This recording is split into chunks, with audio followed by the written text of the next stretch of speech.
ভারতের বক্স অফিসে এখন চলছে এক জমজমাট লড়াই।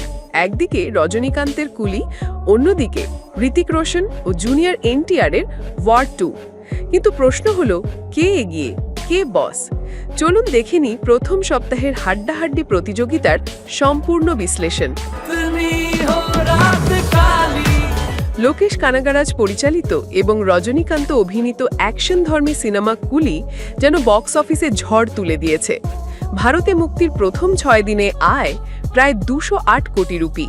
বিশ্বব্যাপী মাত্র 5 দিনেই ছুঁয়ে ফেলেছে 350 কোটির ঘর।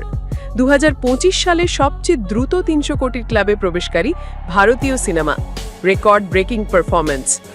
রিভিউ ও দর্শক প্রতিক্রিয়া প্রায় সবই পজিটিভ।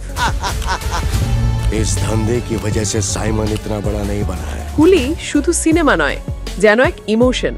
রজনীকান্তের দুর্দান্ত স্ক্রিন প্রেজেন্স আর লোকেশের কাঁপানো ডিরেকশন দুয়ে মিলে যেন আগুন লাগিয়ে দিয়েছে সিনেমা হলে।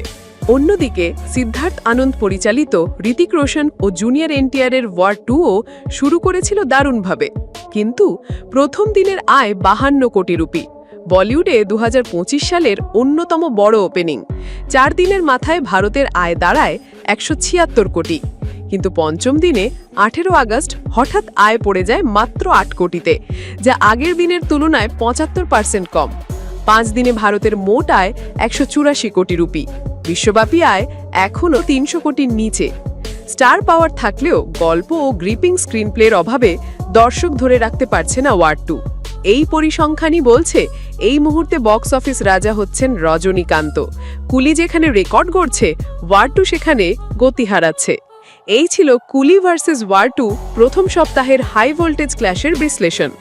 আপনার মতে কোন সিনেমা ছিল সেরা? রজনীকান্তের স্টাইল নাকি ঋতিক জুনিয়রের অ্যাকশন? নিচে কমেন্ট করে জানাতে ভুলবেন না। ভিডিও ভালো লাগলে লাইক দিন, শেয়ার করুন এবং এমন আরও আপডেট পেতে চ্যানেলটি সাবস্ক্রাইব করুন।